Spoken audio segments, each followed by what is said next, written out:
Hey everybody, it is Friday the 15th of October 2021. This is Brian Shannon from alphatrends.net.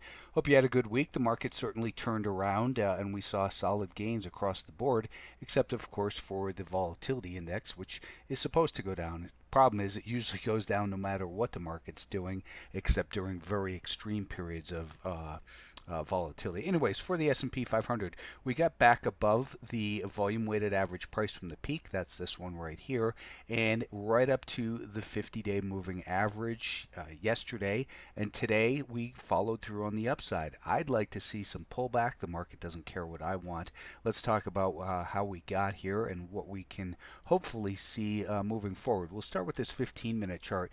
I had put on Twitter on Wednesday that as it came up to that volume weighted average price, that I was hoping it would pull back and then be able to push through later in the day, and to be aware that it was a bigger picture because of that volume weighted average price from the 20th.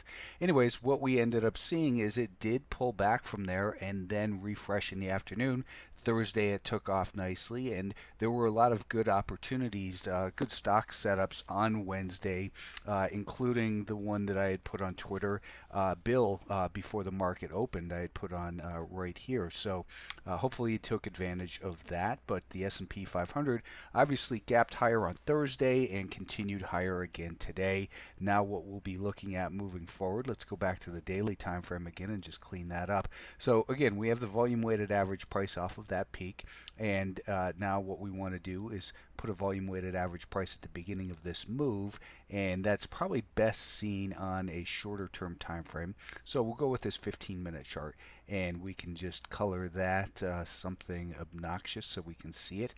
So I think that next week, we'll likely continue to drift higher, or just hold on to the bulk of these gains for a little bit, and then if we start to settle down over the next couple of days, for it to do something like this where we come down to that volume weighted average price and this prior little band of resistance, maybe that would then refresh this market a little bit, and then we could potentially continue on to new all-time highs in the S&P 500. It's pretty amazing how we've seen just a really nice turnaround. You could look at this as, here's a shoulder, here's a head, and here's a shoulder. It broke the neckline. If that's in fact a inverted head and shoulders pattern, we would take the height of it, which is from 427 up to, let's just call it 440 to be conservative. So that would be what did I say for? So that'd be 13 points. Add that to 440, that will get us up towards 453 and pretty much right at those all-time highs. So things are looking good. It must suck to be a bear in this market. The NASDAQ also got back above its volume-weighted average price from the peak, although it did get stuck here today just under the 50-day moving average. I wouldn't be too concerned about it, as we are back above a rising 5-day moving average in all of these markets. And let's look to the 30-minute time frame. This is what I was hoping we would get today. Of course, that didn't happen. Instead, we followed through, and we're holding above that VWAP from the peak. So if we see something like this maybe in the next couple days, and then it's able to push through that 50-day moving average, then we could see, again, I talk about the direction of the 50. If we move that forward one day, you'll see on Monday we get rid of this data, so that 50-day moving average will remain flat. And if it can, maybe again digest a little bit, get back above that 50, and then it flips back to support again, that would be the most bullish scenario there. A lot of people are talking about the Russell 2000, and thinking that it's going to break out.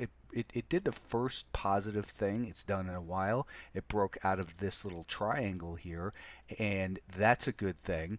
But we're still in a much bigger range, and the primary trend behind it. If we look at the weekly time frame, we were in a primary uptrend. It spent the last year doing nothing.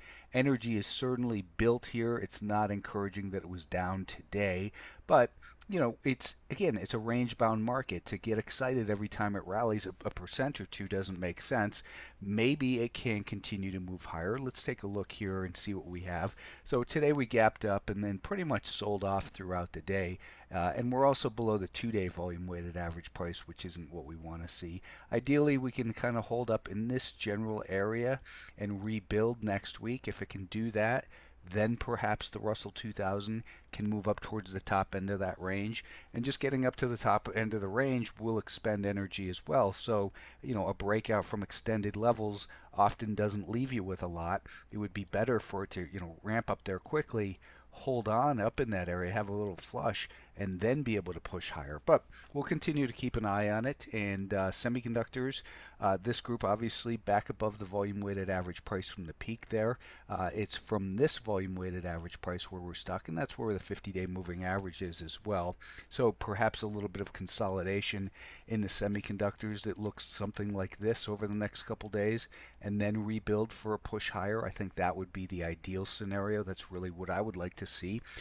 Market never cares what I want, but it's a reasonable scenario, I think, that could come to fruition. We would see that 5-day moving average kind of come up underneath and meet it.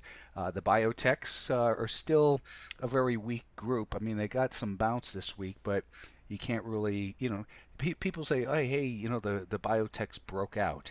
That's not a breakout. That's a bounce within a downtrend. When you see a declining 20 and 50-day moving average, this thing ain't breaking out. It's just bouncing. So take a look at the 30-minute time frame. There's a little bit of encouraging sign in there, I guess, that it's above the 5-day moving average, but is also still below the volume weighted average price from the prior peak.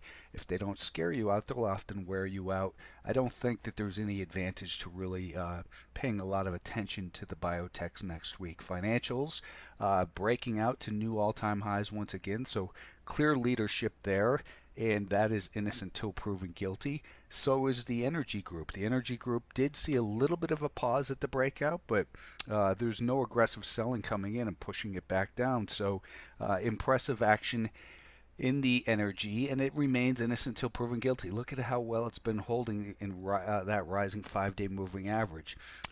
Let's talk about everyone's favorite here lately, which is once again crypto. Everyone except Jamie Dimon. He thinks it's worthless. The market has rallied 10% since he said that. Anyways, on the left, we see the daily time frame. We're closing in on all-time highs. The all-time closing high is about 63.5. At this rate, we should do it in the next couple hours. On the right, we have a 4-hour time frame. Now, this market is currently running up because of maybe easier regulatory environment, and that the rumors are that we're very close to getting an ETF for the first time approved for Bitcoin trading.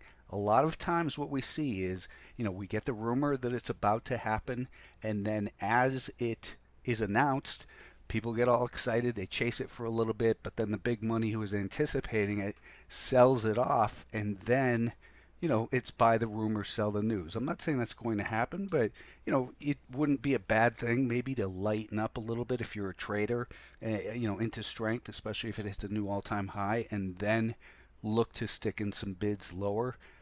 It's just another thing to trade in my mind, but trade it as you see fit. Have a good weekend, and thanks for tuning in.